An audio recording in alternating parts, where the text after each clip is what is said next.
Can you believe this? A high-ranking official is convicted of corruption, stealing from the national treasury. But when the imperial court seizes his estate, what do they find? Nothing. No gold. No silver. Not a single coin. It's like his entire fortune vanished into thin air. But here's the twist. This wasn't rare. For over 1,000 years, Imperial China watched wealthy officials fall, only to leave behind empty coffers. So, where did the money go? Intro, premise setup. What you're about to discover isn't just corruption. It's the birth of a secret financial system, an invisible matrix of underground wealth, operating silently from Hangzhou to Luoyang, from Fujian to Sichuan. No laws, no receipts, no banks. Instead, wealth was scattered, given to the land custodian, the debt keeper, the seal guardian, the secret keeper. And when one man fell, the system stayed untouched. This wasn't luck. It was survival. A defense system. Born from fear. Theme, emotional hook. If you were rich in ancient China, you lived every day like the emperor could take it all, overnight. So they didn't create Swiss banks. They created something more ancient. A hidden financial network. Sealed inside homes. Ancestral records. Family oaths older than any law. Sound familiar? Today's ultra-rich do the same. Cayman Islands. Delaware trusts. Shell companies. The only difference? They use Excel. The ancients used ink. They rely on contracts.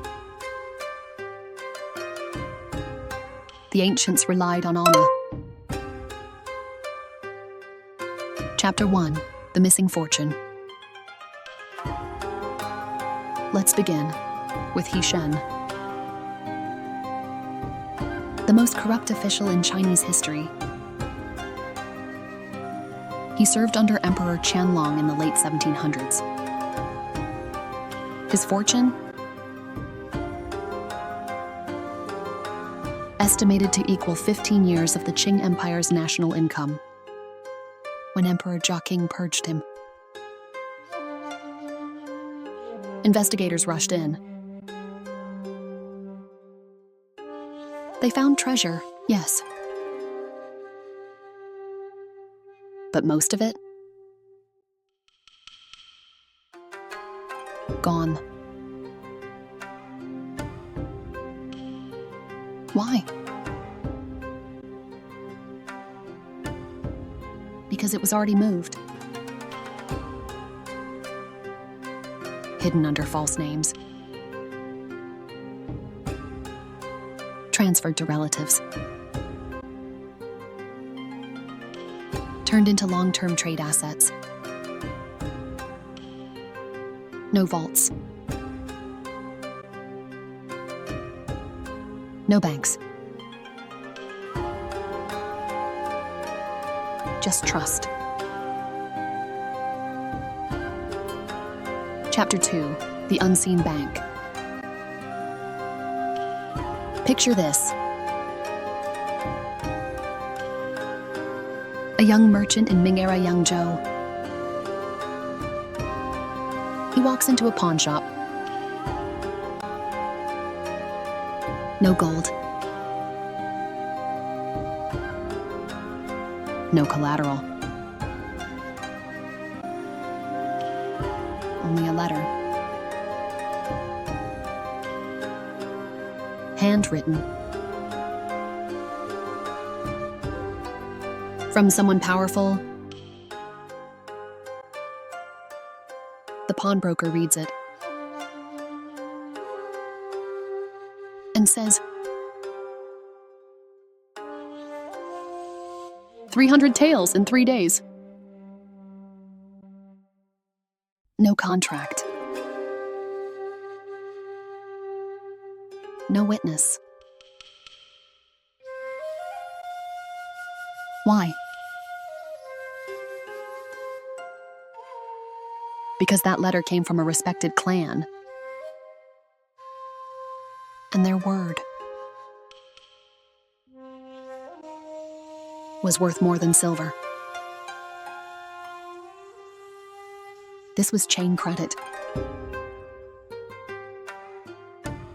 The ancestor of blockchain. But instead of code,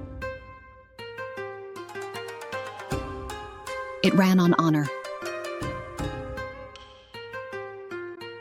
Break that honor, and you're exiled from the financial world. Worse than debt.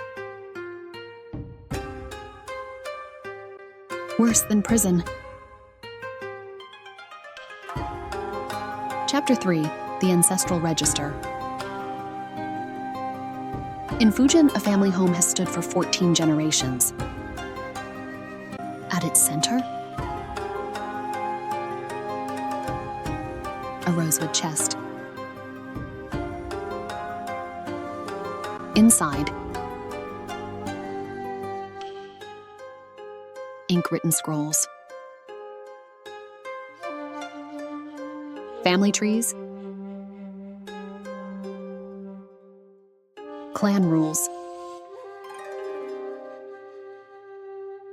Property divisions. This wasn't nostalgia. It was governance. Wealth wasn't personal. It was collective. 3 elders held the purse. You wanted to open a shop? Ask. Make a bad investment? You're cut off. No exceptions. No emotions. This was an ancient version of a dynasty trust. just without the lawyers. Chapter 4, The Merchant Mafia. In the tea rooms of Guangzhou, 3 merchants meet. The next voyage. South Sea route. Profits split, 3-3-4. One places a jade token on the table. Commitment. This wasn't tea. It was the merchant mafia. Secret guilds. Silent networks. You wanted to trade in Fujian? Join the guild. Need capital? Get a vouch. Break a rule? You're blacklisted across provinces. One man in 1784 fled with guild money. He was hunted, judged. Not by the court, but by the guild. Then banned from trading forever. He was erased. Economically invisible. No lawyers. No appeals. Just exile by silence. Chapter 5, Spiritual Laundering. Deep in the mountains of Sichuan. A temple. No shops. No signs. But its courtyard? Paved in jade. Inside? Scrolls of silk. With names of donors. One merchant.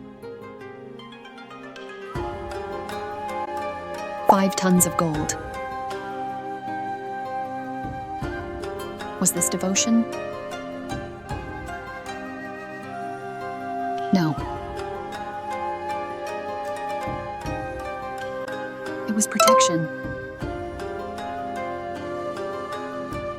Temples were sacred. Tax-free. Confiscation proof.